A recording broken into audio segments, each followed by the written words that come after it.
origen y proceso de formación de los evangelios. Ese es el tema que vamos a ver. Y en el día de hoy, de manera específica, nos vamos a ocupar de eso que ustedes ven ahí. El origen, vamos a ver también el proceso de formación, vamos a ver también los autores de esos evangelios, vamos a ver también las lenguas en que se escribieron. Nos interesa ver también el propósito de cada uno, o sea, los propósitos que persigue. Y por otro lado vamos a ver, los destinatarios originales. Eso ya vimos. Más o menos esos temas vamos a ver. Y vamos a ver también los contextos en que surgieron. Este último no lo vamos a desarrollar tanto hoy, porque ese se desarrolla más a partir del encuentro 2. A medida que se va despachando cada uno, entonces se va viendo su contexto, porque así es mucho mejor. Como ustedes ven, el encuentro de hoy constituye más bien como una introducción general, para que ustedes tengan una aproximación general de los evangelios. Y así, cuando estemos debatiendo un evangelio en particular, no haya que ponerse de nuevo a bregar con sus lectores, con la lengua, con el propósito, sino que podamos ir inmediatamente a su estructura y podamos ir a su mensaje y a su contexto y cosas como esa. Ese es el material que vamos a trabajar en el día de hoy.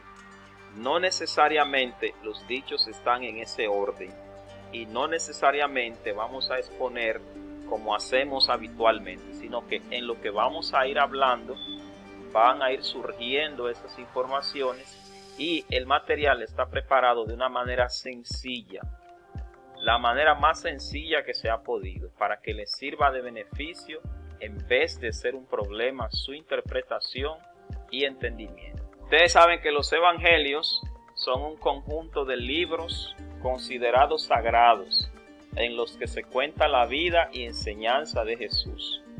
El concepto evangelios en este contexto a eso se refiere. Ustedes y yo sabemos que evangelio significa literalmente más o menos como buenas nuevas o buenas noticias. Y ustedes saben también que ese concepto no surgió para llamar esos libros.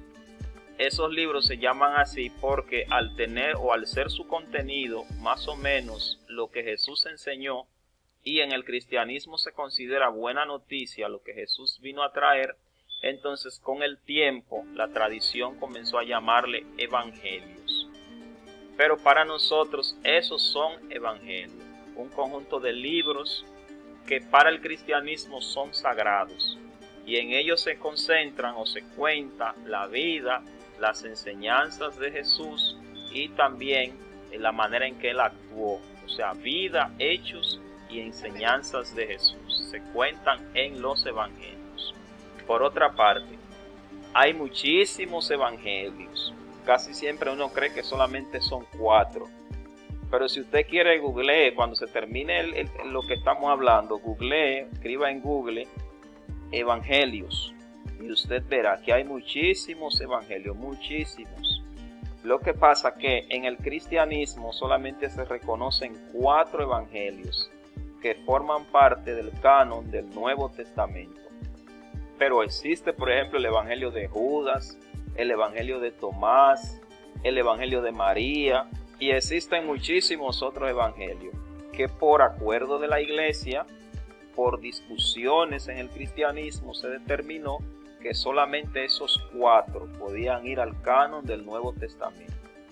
Ese proceso de aceptar esos 4 libros como parte del canon fue un periodo larguísimo en el que hubo discusiones enormes y desacuerdos, hasta que al final se llegó a la conclusión de que esos evangelios tienen de algún modo todo lo que el cristianismo quería enseñar sobre Jesús, sus obras y sus enseñanzas.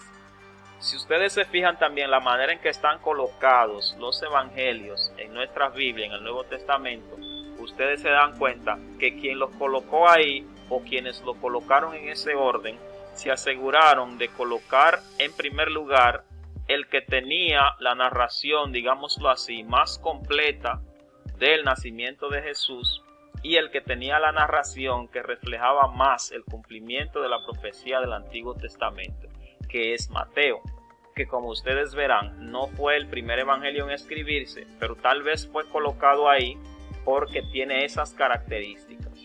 Además, es muy fácil ver que la manera en que están colocados los evangelios en el Nuevo Testamento, hay como una estrecha relación, sobre todo entre el evangelio de San Mateo y lo que hay en el Pentateuco, es decir, en los primeros 5 libros, más que todo en aquellas cosas que están relacionadas con el pueblo hebreo yendo a Egipto a través de José, recuerden, y luego más tarde el pueblo hebreo saliendo de Egipto. Recuerden en Mateo aquello de Egipto llamé a mi hijo, aplicado a Jesús. Y recuerden en Mateo aquello de Jesús yendo 40 días al desierto, igual como el pueblo estuvo 40 años en el desierto. Y cosas así que es muy fácil ver que quienes lo colocaron de esa manera parece que tenían la intención de ver en ese modo de colocarlo una conexión entre lo que se había anunciado en el Antiguo Testamento, para lo que es para nosotros el Antiguo Testamento o las escrituras judías, y lo que estaba pasando o lo que había pasado más bien con Cristo. Que eso, cuando nosotros avancemos más el estudio, le va a ser muy fácil a ustedes encontrar esa conexión que se da entre los evangelios y sobre todo entre Mateo y las profecías que se dan en lo que se conoce como la literatura hebrea, la literatura sagrada hebrea. Por otro lado, los evangelios que forman parte del canon del Nuevo Testamento, ustedes saben que son Mateo, Marcos, Lucas y Juan. Eso ustedes lo saben. Que ustedes saben que la manera correcta en que se llaman es Evangelio según San Mateo. Oigan eso. El término según es muy interesante porque quiere decir es las buenas nuevas según las percibió Mateo, las buenas nuevas según las percibió Marcos, las buenas nuevas según las entendió Lucas y las buenas nuevas según las entendió Juan. Y así usted sigue, si sigue con los otros evangelios va a ver las buenas nuevas según las entendió María, en el evangelio de María, que ya le dije que existe, las buenas nuevas según las entendió Tomás, en el evangelio de Tomás, las buenas nuevas en el evangelio de Judas, en el texto que conocemos como evangelio de Judas. Eso es una expresión que debe recordarse muy bien, porque si eso se recuerda, tal vez la gente dejara de preocuparse tanto por las ligeras diferencias y a veces las grandes diferencias que hay entre los evangelios, a veces al narrar un mismo hecho. Y es muy fácil de ver, en el texto en griego sería más o menos Evangelium Katamathaya, que significa las buenas nuevas según las ve Mateo. Esa expresión, esa manera de ver las cosas es muy importante que no olvidemos, que no la olvidemos. Como ustedes ya han oído, Mateo, Marcos y Lucas son los que llamamos evangelios sinópticos. Esos evangelios se llaman sinópticos porque se puede hacer una especie de sinopsis entre ellos. Es decir, hay algunos biblistas que han optado o que a veces han intentado hacer como si fuera una tabla y colocar uno al lado del otro. Y se han dado cuenta que en la mayoría de los casos hay coincidencia en las historias, en los hechos y en las enseñanzas que se narran en esos 3 evangelios. Por eso es que se le dice evangelios sinópticos.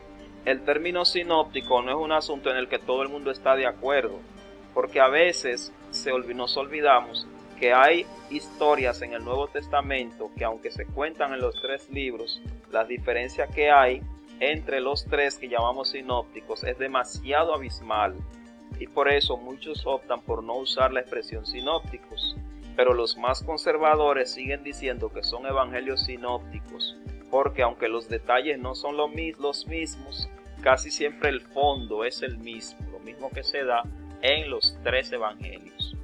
Y está el caso de Juan, que fue compuesto en circunstancias y completamente distintas. Por esa razón, la manera en que está ubicado el contenido de Juan la manera en que se estructuran las enseñanzas de Juan e incluso la manera en que se narran los acontecimientos en el Evangelio de Juan es completamente diferente a los demás. Por eso los demás se le llaman sinópticos y el Evangelio de Juan se le dedica como una parte especial, un apartado especial, porque es un evangelio que al surgir en circunstancias muy distintas a los demás y al tener un mensaje, unas narraciones, una estructura que a veces nos llama la atención, pues por eso requiere un trato especial. Incluso para aceptar el Evangelio de Juan como parte del canon del Nuevo Testamento, hubo serias discusiones sobre eso, por la manera en que Juan tiene las historias, por la manera en que él enfoca las enseñanzas y sobre todo porque Juan está interesado en demostrar algo que al parecer los otros tres sinópticos no era lo que estaban interesados en demostrar. Incluso ustedes van a ver que a las cuestiones cristológicas que Mateo, Marcos y Lucas le prestan atención, Juan parece dejarlas en segundo plano. Y viceversa, las cuestiones que para los sinópticos parecen estar en segundo plano, en Juan es evidente que se resaltan. Pero eso ustedes van a ver por qué y es muy fácil de entender a medida que se va avanzando en el estudio. Sobre el origen de los evangelios, en primer lugar hay que decir que los evangelios surgen de los hechos, dichos y enseñanzas de Jesús. Eso es lo que tienen los evangelios. Se supone que los evangelios por eso surgieron, porque en algún momento la iglesia consideró prestar atención a lo que Jesús había dicho, había enseñado y cosas como esa. Esencialmente la tradición oral fue la manera en que se conservaron esos dichos de Jesús. Imagínense, el primer evangelio que se escribió aproximadamente, ¿cuánto? Muchísimos años después que ya Jesús había resucitado y había ascendido al cielo, muchísimo tiempo después. Eso significa que para eso es mantenerse, y sobre todo porque sabemos que detrás de Jesús no había una gente llamado Mateo con una computadora escribiendo, ni había uno llamado Lucas grabando lo que estaba sucediendo, ni nada por el estilo. La tradición oral fue que esencialmente se encargó de guardar esos acontecimientos, igual esas enseñanzas. ¿Y ustedes saben por qué fue muy fácil recordar eso? O sencillamente porque cuando la iglesia le tocaba enfrentar una situación determinada, la mejor forma de enfrentarlo era preguntándose ¿qué habría dicho Jesús sobre eso? Y entonces ahí viene la necesidad de tratar de ver cómo habría reaccionado Jesús, qué había dicho Jesús en una circunstancia como esa. Y por eso los evangelios llegaron a ser tan importantes en la vida de la iglesia. Después fue que los evangelios, ustedes van a ver más o menos en qué orden comenzaron a aparecer. Digo más o menos porque miren, en estos asuntos, como siempre yo digo, como eso no es para salvación, ni para llegada del Espíritu Santo, ni nada por el estilo, eso no hay que alarse los muños con nadie por eso. Porque indudablemente eso son informaciones que con el devenir del tiempo van surgiendo. A los que nos interesan esos estudios vamos entendiendo, vamos aprendiendo, y cosas que se decían ayer ya nos damos cuenta que no eran así, y así sucesivamente. Pero sí es un hecho que la tradición oral fue la primera responsable de mantener esos dichos, hechos, enseñanzas, acciones de Jesús. Pero más tarde fue necesario ponerlos por escrito. Pero no fue como muchas veces se cree, que fue que ellos dijeron, vamos a sentarnos aquí en este escritorio y vamos a escribir esos hechos. No, hubo necesidad de acudir a diversas fuentes que ustedes van a ver más adelante. Los 4 evangelios que poseemos se escribieron durante la segunda mitad del siglo I. Eso dicen algunos, durante la segunda mitad del siglo I. Eso significa, como ya ustedes vieron, todo el tiempo que pasó después que ocurrieron esos hechos. Y por eso ustedes van a ver que algunas cosas se olvidaron, otras se narran de una manera y más adelante viene otro evangelio y dice que fue de otro modo. En algunos casos dice que fue una persona, en otros casos dice que fueron 2. En otras veces se invierte el orden en que se dijeron las cosas. Todo eso es el tiempo que lo hace. Eso no hay manera de que se pueda evitar mientras estén corriendo las agujas del reloj. La manera en que están colocados los evangelios en nuestro Nuevo Testamento, hay que recordar que no constituyen el orden cronológico de estos. O sea, porque Mateo esté de primero no quiere decir que se escribió primero. De hecho, el primer evangelio de los que tenemos, que se supone que se escribió, fue el evangelio de Marcos. Eso es muy fácil de saberlo. Ustedes ven que en el evangelio de Marcos hay 3 cosas que ustedes, mirando la prensa en el día de hoy, compárenla con los evangelios y se van a dar cuenta de eso. Por ejemplo, las narraciones más cortas del mismo hecho las tiene Marcos. Sin duda, ustedes se dan cuenta de eso. Lo mismo cuando teníamos el periódico El Nacional, o todavía lo tenemos, que las cosas que pasan en la tarde, el Nacional las trae solo en un párrafo, porque no tiene detalles. Y al otro día ustedes la leen en el Listín Diario y ven que escriben media página de eso. Entonces el Evangelio de Marcos, uno sabe que fue el primero que se escribió por eso, porque tiene las narraciones más cortas. Número 2, el Evangelio de Marcos también tiene datos, tiene detalles que comparte, parece, con el Evangelio de Lucas. Pero ¿qué pasa? Que al tener Lucas el mayor detalle sobre el mismo hecho, entonces uno se da cuenta, Lucas no, Mateo, uno se da cuenta entonces que Marcos parece que era el que tenía primero la historia.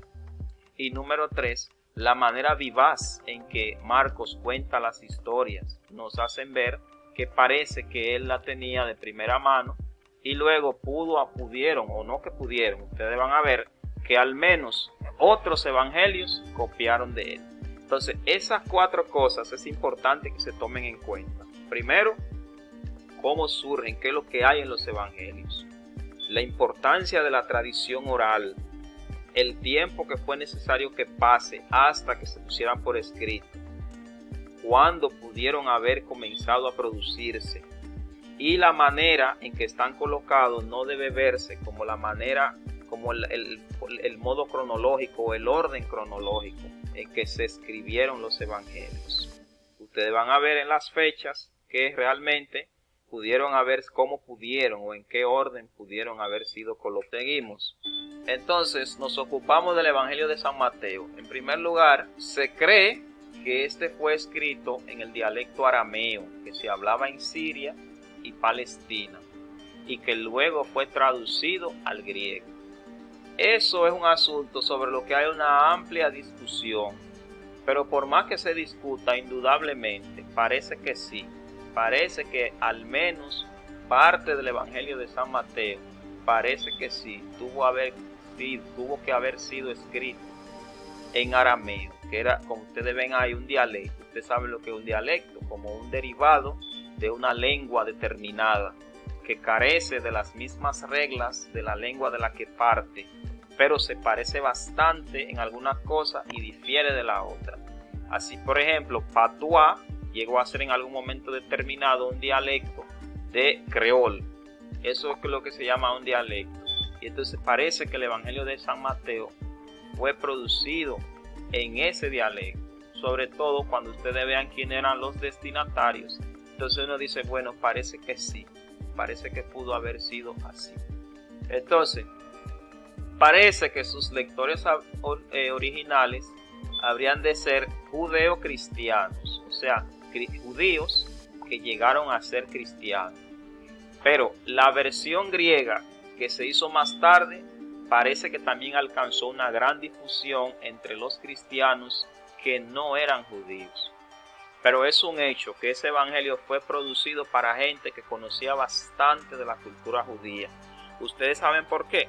Porque mientras los demás evangelios traducen algunos términos diciendo esto quiere decir, Mateo no lo hace, porque él parece que piensa que quienes lo iban a leer conocían muy bien lo que significaba, por ejemplo, Eloi, Eloi, lama sabactani. Entonces él parece que creía que ese tipo de términos iban a ser conocidos bastante bien. Y hay una gran cantidad de términos que solamente pueden ser entendidos en la cultura judía. Además de eso, Mateo tiene una particularidad, que Mateo hace alusiones a textos del Antiguo Testamento que solamente una persona que había sido criada en la cultura judía y que conocía bastante bien los escritos del Antiguo Testamento, o que al menos había tenido contacto con los mismos, podía saber de qué se trataba. Y muchas veces Mateo se refiere a la figura de Jesús y a hechos de Jesús y los conecta con el Antiguo Testamento, pero ni siquiera dice de manera directa a qué se refiere. Alude a esos hechos. Y él entonces supone que sus lectores van a tener bastante claridad en lo que él está diciendo. Por eso se supone que sus lectores pudieron haber sido judeocristianos, como ustedes ven ahí, y parece escrito en el dialecto arameo. Y nunca olviden eso, se habla también, y no que se habla, eso es muy claro, porque casi todo lo que tenemos del Evangelio de Mateo nos llegó así, en la versión griega que conocemos o que se conoció más tarde. Por otro lado, una gran mayoría de los expertos asegura que ese evangelio lo compuso el mismo Leví o Mateo o el publicano que Jesús llamó, que si ustedes ven en Lucas es el llamamiento de Mateo y en el evangelio de Mateo es el llamamiento de Leví, o viceversa. Tengo una pequeña confusión ahí, ahora en este momento como que me crucé y no recuerdo bien, pero eso ustedes lo conocen muy bien, que en uno es el llamamiento de Leví y en otro el llamamiento de Mateo. Entonces parece que fue esa misma persona. Ninguno lo vimos escribiéndolo, a nadie él nos mandó un WhatsApp diciéndonos, mira, voy a escribir un evangelio, o mira, ve a Cuesta y compra el evangelio que escribí. Por eso ustedes oyen que yo siempre digo, se supone, pero no lo hago con la intención de sembrar dudas, sino que en este punto de la recta importa más el mensaje que quien lo dejó escrito. Por otro lado, hay varias propuestas sobre la fecha en que se compuso el evangelio, pero la opinión más fuerte asegura que pudo haber sido escrito entre los años 80 y 90, naturalmente después de Cristo. Si ustedes entran a Google, ustedes van a encontrar que hay muchas propuestas de fechas, muchas. Sin embargo, ustedes se van a dar cuenta también que por los acontecimientos que había en ese entonces, que parecen estar reflejados de alguna manera en la mentalidad del que escribía el libro, parece que fue en esa fecha. Porque hay que saber eso, aunque esos evangelios tratan los dichos y obras de Jesús, ustedes se van a dar cuenta que mucho de lo que tratan esos evangelios está grandemente influenciado por lo que estaba sucediendo. Si ustedes leen, por ejemplo, en el evangelio de Marcos, que fue un evangelio que se compuso cerca de cuando fue sitiada Jerusalén por Tito, ustedes van a ver que mucho de lo que se describe ahí, que Jesús está diciendo sobre el fin del mundo, era exactamente lo que estaban viviendo esa gente para ese entonces. Y entonces indudablemente el autor, cuando recordó lo que Jesús estaba diciendo, al narrarlo, indudablemente se le fue un poquito ahí el asunto y lo hizo parecerse a lo que él sabía que estaba pasando en ese entonces. Y eso no es un asunto nuevo, eso pasa, señora, en todos los libros. Usted lo mandan a escribir una historia del coronavirus, digamos, no del coronavirus, digamos de cualquier enfermedad que pasó. Y desde que una gente le tose al lado, que usted cree que es COVID, algo de eso se cuela en lo que usted está escribiendo. Porque la mente humana es influenciable, aunque uno esté lo más concentrado del mundo. Eso es influenciable, pero vuelvo y le digo, en este punto de la recta, como cristianos maduros, aprendemos más bien que lo importante es el mensaje y el fondo del mismo, y muchas veces no quien lo trae ni el entorno en que originalmente se dice. Y esos son detalles, miren, que a medida que lo olvidamos nos damos cuenta que la palabra de Dios es viva y eficaz, aunque nos demos cuenta que lo que nos dijeron siempre que lo escribieron no fueron eso, porque nadie lo vio. Y eso va a pasar y pasará mientras el hombre camine sobre la tierra. Por otro lado, sobre el evangelio de Mateo, lo que él trata de demostrar, es decir, el propósito general, principal, fundamental, lo nuclear, lo que persigue Mateo, es demostrar que Jesús es el Mesías o el hijo de David que se prometió en el Antiguo Testamento, el mismo Mesías que los judíos estaban esperando. Sin embargo, él trata de demostrar también que esa misión parece haberse frustrado, físicamente hablando, por la terquedad del pueblo y sobre todo y especialmente por las autoridades religiosas del pueblo. Si ustedes se ponen a ver todo el Evangelio de Mateo, mire, usted puede ir subrayando cada una de esas cosas y usted lo verá. Mire, por ejemplo, él piensa que Jesús es el Mesías o el hijo de David que se prometió. Acuérdese cómo Mateo dice, para que se cumpliera la profecía, y tú, Belén, no eres, para que se cumpliera la profecía, de Egipto llamé a mi hijo. Y otra vez le dije, Mateo, mire, es muy claro, él dice, enseña con mucha claridad, Moisés llevó su gente por el desierto, pero ellos desfallecieron. Jesús se fue para el desierto, pero él no desfalleció. O sea que en él se cumplió. Y así sucesivamente. Ustedes se ponen a ver cómo Mateo va paso por paso, demostrando cómo en Jesús se cumple todo aquello que se había dicho en el Antiguo Testamento. Por otro lado, ustedes ven también que Mateo muchas veces trata de demostrar que esa misión en su contexto físico, es decir, lo que implicaba un Mesías, alguien que venía a una cuestión física contra los opresores, parece que él pensaba que eso, por la terquedad de ellos, se frustró, y especialmente por las autoridades religiosas. Ustedes ven muy claramente que en los dichos de Mateo y en lo que él narra y la manera en que Jesús da esos discursos larguísimos contra escribas y fariseos, y diciendo, ustedes dijeron tal cosa, pero yo digo que es de esta manera. Los antiguos dijeron que era de esta manera, pero yo digo que es de esta. Indudablemente, eso no hay que ser un experto para verlo. Se ve que Mateo tiene un afán grandísimo por demostrar esa tesis que yo les estoy enseñando ahí. Casi todo. Y ustedes verán la manera en que el Mateo estructura ese evangelio, y ustedes verán cómo él se interesa en gran manera por demostrar eso. Por otro lado, Mateo piensa que en Jesús, ya eso lo vimos, se cumplen todas las profecías del Antiguo Testamento. Piensa él que no hay una cosa, Mateo debe ir con mayúscula ahí, se me fue ahí. Él piensa que no hay una cosa que se haya dicho en el Antiguo Testamento que no se haya cumplido en Jesús. Por otro lado, el Evangelio de Mateo se compone, o sea, para Mateo componer su Evangelio, seguramente necesitó tres fuentes. Primero, lo que vio en el Evangelio de Marcos. Como Marcos fue primero, gran parte de lo que cuenta Mateo es lo mismo que está en el Evangelio de Marcos, más ampliado. De ahí que los biblistas más serios creen que sin duda, señores, el Evangelio de Mateo tiene entre sus fuentes, primero, el Evangelio de Marcos, casi todo. Número dos, una fuente que le dicen Q, la fuente Q.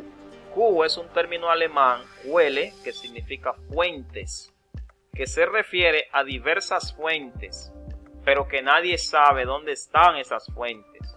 ¿Saben por qué? Porque si Marcos sacó muchas historias, si Mateo sacó muchas historias de Marcos como fuente, y a las historias de Marcos él le añadió pedazos que no están en Marcos, y si él tiene historias que no fueron de Marcos, entonces él parece haber conocido una fuente.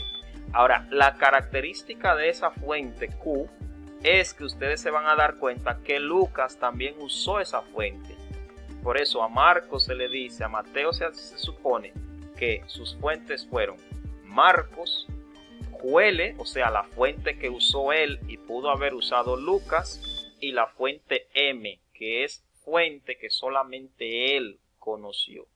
Es decir, para Mateo construir su evangelio necesitó el evangelio de Marcos, los hechos que hay en Marcos, Quelle, o una fuente que Lucas también conoció y que Marcos no parece haberla conocido, y la fuente M, que fue una fuente que él parece haber conocido, pero ni la conoció Lucas ni la conoció Mateo.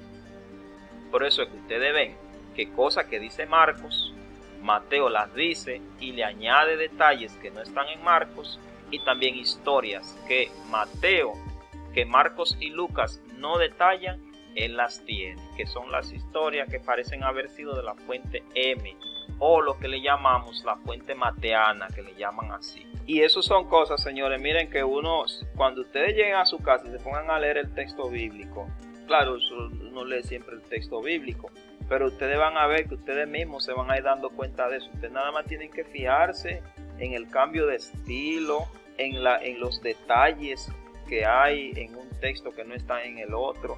Y lejos de hacer lo que la gente hacía antes, que era comenzar a ni querer que se le diga eso, todo lo contrario, esos detalles, acuérdense, esas diferencias ayudan a darnos cuenta que a pesar de que hay diferencia en los detalles, hay credibilidad y unanimidad en la fuente, o sea, en lo que se quiere, en el fondo de lo que se quiere narrar.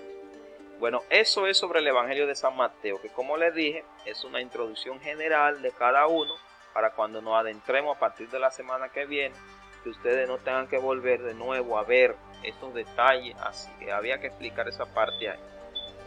En el caso de Marcos, fue escrito en griego, eso no se duda, porque Marcos es bien ligero en traducir las cosas que son del judaísmo, inmediatamente decir lo que significa. Y parece que ese evangelio fue escrito en Roma, parece que sí. Entonces, los lectores originales de ese evangelio, diferente a Mateo, no eran judíos, sino cristianos, como le decían ellos, gentiles, que no eran judíos. Por eso muchas cosas que dice Marco, él tiene que explicarlas, porque si no las explica, los lectores originales no lo iban a entender. Además de eso, la manera en que Marcos habla el texto, en que él narra los acontecimientos, en vez de él dar detalles que son más de importancia del entorno judío, él salta esos detalles, los vuela completamente y se encarga solamente del núcleo de la historia. Por otro lado, el autor del texto seguramente fue Juan Marcos, ese que se menciona en Colosenses 4:10. Ustedes ven que Pablo dice ahí, lo saluda y cosas así, menciona a ese Juan Marcos. Ese es San Juan Marcos, que fue sobrino de Bernabé y también pudo haber sido hijo de la señora María, la señora que era dueña de la casa a la que Pedro fue cuando estaban orando por él, cuando él estaba en la cárcel. Ustedes se acuerdan que Hechos 12, ¿verdad? Ustedes van a ver ahí ese detalle, que cuando dice de que Pedro muerto y Jacobo encarcelado, no, Jacobo muerto y Pedro encarcelado, un asunto así, que cuando él regresó a la casa y tocó, y vino una muchacha que se llamaba Rode y abría. Parece que en esa casa, que era la casa de una señora que se llamaba María, que era la madre de ese Juan Marcos. Entonces parece que ese Juan Marcos, a ese que se parece el texto, que parece que pudo haber sido ese el autor del texto. Se piensa que esos textos pudieron haber sido escritos entre los años 60 al 65, entre los años 60 y 65, pero hay otros que son quizá lo que uno podía darle un poquito más de crédito en este caso, llegan hasta el año 70. Yo diría entonces entre el año 60 al 70.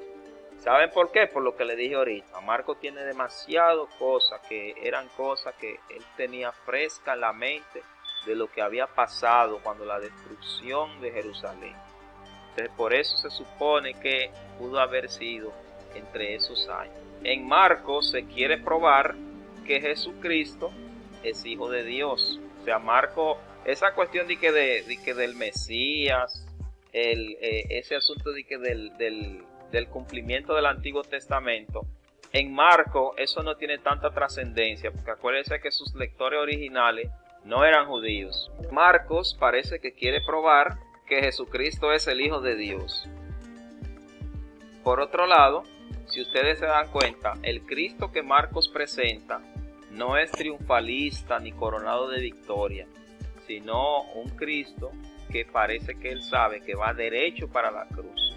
Esa información ustedes la pueden ampliar ahí en ese link, que es sobre un sitio de los hermanos católicos, del seminario de la Iglesia Católica. Entonces, ese Cristo de Marcos, ustedes ven ahí, que es el mismo que tiene Mateo, pero él le presta más atención a ese detalle. Acuérdense lo que yo le dije, dependiendo de lo que el Evangelio quiera demostrar, según Mateo, según Marcos, habrá detalles y énfasis distintos, siempre tratando de reservar o preservar ese detalle que se quiere enfocar.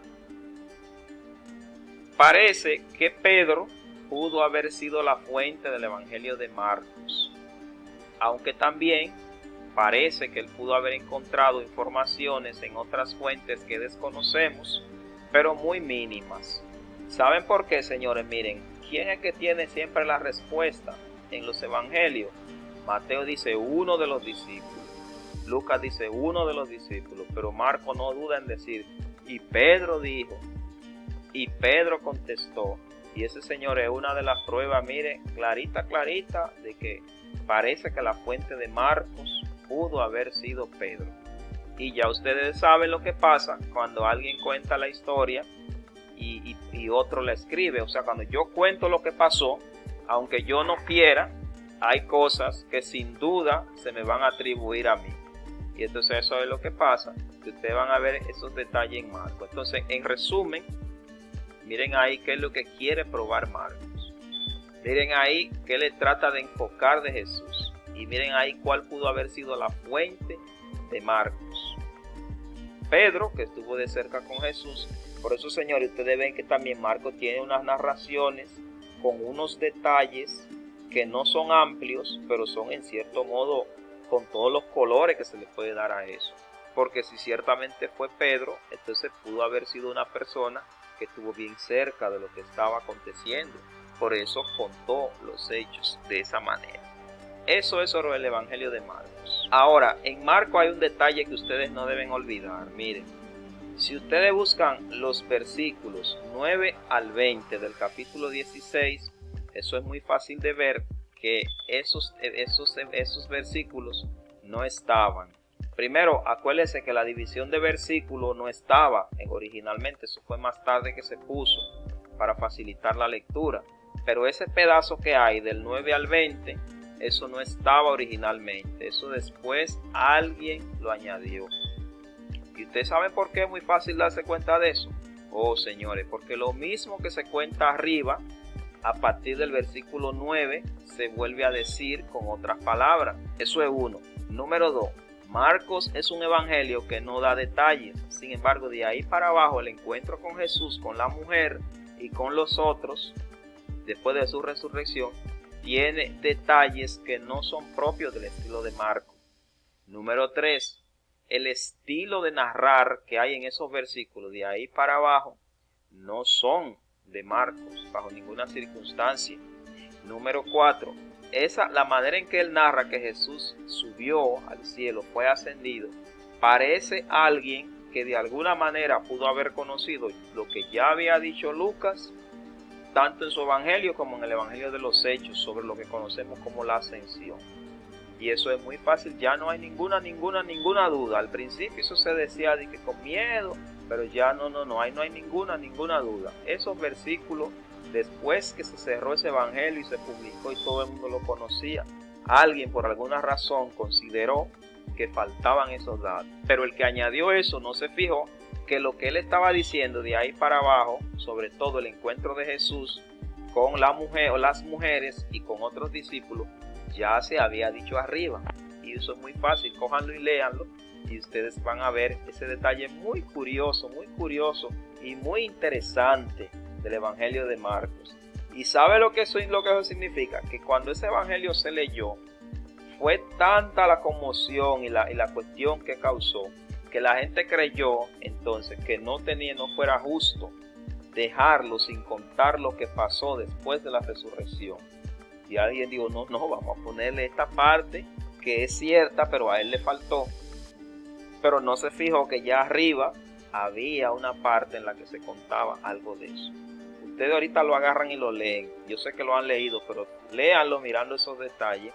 Y como le dije, señor, eso ya hasta los niños de la escuela bíblica con mucha facilidad pueden ver eso, sin duda. Entonces el caso de Lucas también se escribió en griego, entre los años 70 a 80 después de Cristo. Este también se escribió fuera de Palestina. Para algunos, seguramente se escribió en Grecia. Para algunos. Sus destinatarios originales parece que fueron cristianos no judíos, seguramente griegos y romanos, que vivían por ahí en ese entorno, que habían conocido al Señor y que necesitaban entonces detalles sobre lo que Jesús había hecho, otros que no lo conocían y necesitaban acercarse completamente al Señor. Parece que el autor fue Lucas, el mismo médico que acompañó a Pablo en su viaje a Roma, al que Pablo sin duda alude en muchísimas ocasiones, o no en muchísimas, en ocasiones interesantes en sus dichos. Además de eso, señores, tiene que haber sido un médico, porque mire, por ejemplo, la descripción del muchacho que le llaman lunático, como Lucas lo describe, tiene que ser una gente que conocía de la medicina de la época, porque los otros evangelios que hablan de eso no mencionan esa manera así, porque nada más sabían que él estaba enfermo. Pero por ejemplo, Lucas dice los síntomas, como hablan los médicos, o sea, él hace esto, le pasa esto y le pasa aquello, o sea, tiene tal cosa. O sea, es muy fácil ver que parece que pudo haber sido él. Si no fue él, tuvo que haber sido alguien que tenía bastante conocimiento. Además, señores, la manera en que Lucas escribe, eso uno se da cuenta, si uno tiene la oportunidad de leer el texto en griego, uno se da cuenta que es un texto que tiene unos detalles como si fuera en un lenguaje completamente técnico para su época. De manera que sin duda tuvo que haber sido alguien que era una persona que si bien andaba en sandalia, pero quizá no andaba con la sandalia porque tenía condiciones, el que escribió ese evangelio. Ese es el mismo Lucas del libro de los Hechos, o sea, el autor del evangelio de Lucas es el mismo autor del evangelio de los Hechos. Eso es muy fácil de ver. Ustedes ven que en el libro de los Hechos dice, en el primer tratado, oh Teófilo, ¿cuál es el primer tratado? Lucas, el evangelio de Lucas, es el primer tratado al que él se refiere. O sea, eso sin duda. Además, en Colosenses 4:14 se habla de esa persona. Cuando ustedes lo leen, ustedes casi fácilmente pueden deducir eso. En el evangelio de Lucas, el enfoque está en las enseñanzas de Jesús acerca de la salvación. Fíjense, acerca de la salvación. Por eso a Lucas le interesa el Jesús que cruza la frontera, al Jesús que habla con la cananea, al Jesús que se va de tú a tú con la gente que quiere el milagro, y Jesús como que parece que le rehuye y cosas así, porque a él le interesa esa cuestión de la salvación. Y además de eso, él no deja de tomar en cuenta, pero aunque lo hace en el lenguaje de la gente que lo iba a leer, que no eran judíos, entonces le interesa también la idea de que en Jesús se cumplió la profecía del Antiguo Testamento y que al llegar él, en él llegó el Mesías. De esa manera Lucas se enfoca. Casi el 70% del contenido de Lucas es de Marcos. Casi el 70% del contenido de Lucas es tomado de Marcos, sin duda. El resto de material parece que Lucas lo encontró en Cuele, que es la misma fuente, como yo les indiqué, que usó Mateo. O sea, Mateo y Lucas comparten esa particularidad. Pero de los evangelios, el que parece tomar mayor parte de Marcos parece ser ese tanto el evangelio de Lucas como el mismo libro de los Hechos. Ustedes ven que están dedicados a Teófilo. Es muy fácil ver eso. Teófilo lo que significa como el amor de Dios. Pero no se sabe en el día de hoy quién era Teófilo. Pero sí se sabe, miren, que pudo haber sido un dignatario. Porque para dedicarle un libro a una persona, mire, era una cuestión bastante seria y tenía que ser alguien de mucha influencia. Parece que pudo haber sido algún dignatario que estaba interesada. Por eso ustedes ven que él dice en el libro de los Hechos, en el primer tratado yo me ocupé de poner en orden los dichos y las cosas. Préstenle atención a eso, de poner en orden. O sea, lo cogí de Marcos y lo que voy a hacer ahora es ponerlo en orden. ¿En qué orden? En un orden que ustedes puedan entender, en una estructura que ustedes puedan entender en el contexto en que ustedes viven. Bueno, eso es del Evangelio de Lucas. Hasta ahí, ese así resumen del Evangelio de Lucas. Hasta ahí lo que nosotros conocemos como los sinópticos. Esa parte hasta ahí, lo que se conoce como los Evangelios sinópticos. A partir de aquí entonces nos ocupamos unos minutitos más de Juan. En el caso de Juan, parece que se escribió en Asia Menor, probablemente en Éfeso, pudo haberse escrito. Y como el autor de ese evangelio se supone que murió para el año 100, y también se sabe que él escribió su evangelio cuando ya era viejo, entonces parece que se compuso para el año 90, o sea, 10 años antes de él morir, cuando él ya, 10 años antes, sí, de él morir, lo que significa que él ya era bastante viejo cuando se escribió el evangelio. Muchos no están de acuerdo con eso, pero parece que sí, que el autor del evangelio fue el mismo hijo de Zebedeo, el Juan que conocemos como hijo de Zebedeo. Parece que pudo haber sido él, y incluso los que no están de acuerdo no han encontrado cómo rebatir esa tesis hasta el día de hoy. Y como ya ustedes saben, el material que hay en el evangelio de Juan es completamente diferente al que está en los sinópticos. Completamente diferente. No hay que ser un experto para usted darse cuenta de eso. Eso se puede ver con demasiada facilidad. Incluso el poco material que comparte Juan con los sinópticos, hasta eso él hace, organizarlo de una manera diferente a como los demás lo tienen organizado. Ahora, para Juan, lo único que él quiere demostrar es que Jesús es hijo eterno de Dios. Fíjese que para Juan, Jesús, a él no le interesa el Jesús que nace. Fíjese que Juan comienza su evangelio diciendo: en el principio era el verbo, y el verbo era Dios, era con Dios, estaba con Dios. O sea, por eso, el hijo eterno de Dios. O sea, que no fue alguien que apareció de la nada, sino que desde el principio estuvo con Dios. Existió desde el principio. Más tarde ustedes van a ver que llevó a Juan a decir eso, porque ustedes saben bien, o no sé si lo saben, muchos de ustedes saben que la idea del logos, el verbo, es una cuestión que está muy metida en los pensamientos filosóficos, y por eso Juan encara bastante seriamente esa idea y trata de demostrar cómo Jesús desde el principio él es.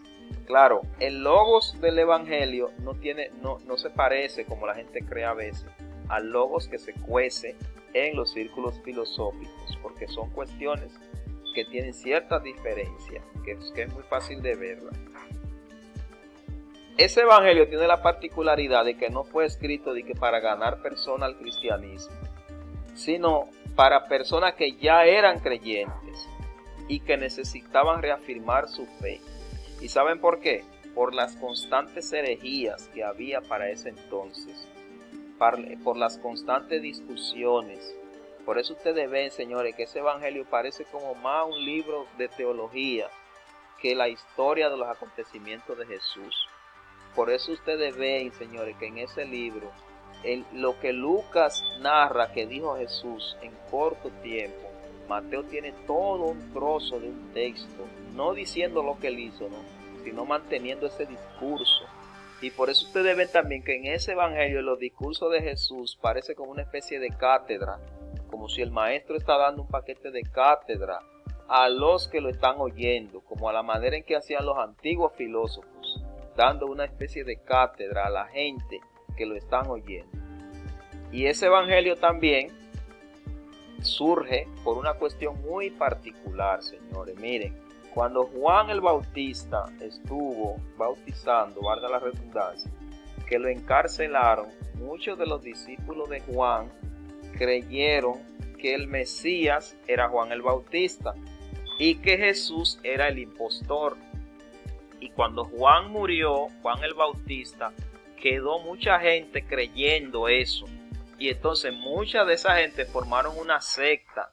Y muchos de ellos entonces lo que hacían era proclamar la figura de Juan el Bautista sobre Jesús. Por eso es que ustedes ven, señores, que en el Evangelio de Juan lo que dice Juan el Bautista es mucho más largo que lo que él dice en los otros evangelios. Porque Juan se encargó de buscar toda esa parte en donde el Bautista dijo una y otra vez: yo no soy el Mesías, porque eso es lo que él quiere demostrar, que Juan no era el Mesías, sino que era Jesús el Mesías. Y entonces, como esa secta era tan fuerte y estaba causando tanto problema, y además estaba compuesta por personas que podían enarbolar pensamientos muy profundos sobre la cuestión del Logos, sobre la cuestión de Juan como superior a Jesús, entonces lo que se hace en el Evangelio de Juan es tratar de derribar el argumento de ese texto. O sea, a él no le interesa tanto demostrar que Jesús nació, que nació de la Virgen, no, porque para él ya eso estaba claro, eso estaba demostrado. Porque si ellos están diciendo que Jesús era inferior a Juan, él dijo, bueno, entonces a ellos no hay que demostrarle que Jesús existió. A ellos lo que hay que demostrarle es que Juan y Jesús sí existieron, pero que Jesús fue superior a Juan. Y por eso ustedes ven esos detalles que tiene Juan. Por ejemplo, miren, señores, esa idea de Jesús que aparece diciendo que él es el pan como que los padres comieron maná en el desierto, pero yo le voy a dar. Todo eso son cosas que ustedes van a ver cómo Juan, tomando muchas figuras del Antiguo Testamento, trata de demostrar que la cuestión está es en Jesús y no en Juan el Bautista. Y por eso ustedes ven que eso es un evangelio muy diferente a los demás evangelios que tenemos en el texto. Es más, si ustedes se fijan, todos esos libros que se escribían antes para evangelizar a los nuevos creyentes se hacían en base al evangelio de Juan, porque ese evangelio como que se encarga más de detallar las cuestiones que hay que aprender sobre la superioridad de Jesús sobre todos las otras personas del Antiguo y del Nuevo Testamento. En conclusión, debemos recordar eso.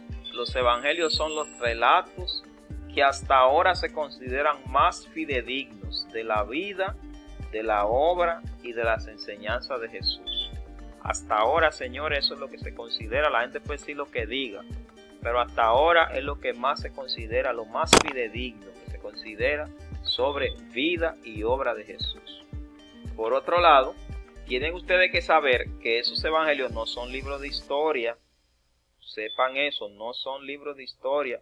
Por eso yo veo gente, señores, hablando, diciendo que no, que Jesús no nació en diciembre porque no hacía frío en ese tiempo. Sí. Señores, es que esos evangelios no están escritos para eso, no, eso no es. El único que le interesa un chin la cuestión de quién era el gobernador y qué sé yo es Lucas. Y ya yo le dije por qué, porque es un evangelio escrito, dirigido aparentemente a una persona que tenía funciones dignatarias. Y él está interesado en decir que lo que él está narrando no es un cuento, sino que pasó, como si él le dijera a esa persona, mira, ¿tú conociste a Herodes? Y la persona dijera sí, y entonces Lucas le dice, pues mira, cuando ese era gobernador, nació ese. ¿Y tú te acuerdas del censo que hubo? Y el dignatario como que diría, sí, porque yo estoy metido en el asunto, yo no estuve ahí, pero me lo cuentan. Entonces, como si le dijera, pues mira, en ese tiempo fue esa pareja a ese lugar. ¿Y tú te acuerdas de cuando estaba Caifás? Oh, sí. Ah, pues en ese tiempo. Por eso es que ustedes ven que a Lucas le interesa eso. Pero los evangelios no son libros de historia. Por eso mucha gente confunde las cosas y comienza a decidir ¿y por qué si Jesús aparece aquí hoy, al otro día aparece en tal lugar? No, señores, no, eso no es, no hay que buscar eso en los evangelios. Porque muchas cosas que se cuentan en los evangelios no pasaron en ese orden, no. Si usted lo busca de esa manera, hay muchas cosas que usted no le va a encontrar sentido. Porque los evangelios no son para leerse como libro de historia. Jamás cometa ese error. Y finalmente, muchos de los relatos, como ya ustedes mismos vieron, y ustedes ven todos los días, difieren entre un evangelio y otro. Pero señores, hasta el día de hoy se ha demostrado, y ustedes saben eso, si no lo saben seguro han oído sobre eso. Cuando usted, por ejemplo, va a los tribunales de la República y usted busca dos testigos y los dos testigos cuentan la misma historia, mientras más se parezca para el juez, menor credibilidad tienen los testigos. Porque entonces el juez lo que concluye es que ellos se pusieron de acuerdo para echarle ese cuento al tribunal. Y eso mismo pasa con los evangelios. La credibilidad de los evangelios, entre una de las cosas que descansa es precisamente en eso, en la diversidad de detalles y en la coincidencia del mensaje que al final se quiere transmitir. Con eso, por el día de hoy, creo que es suficiente. Yo he hablado ya, me parece que 1 hora y pico sobre eso.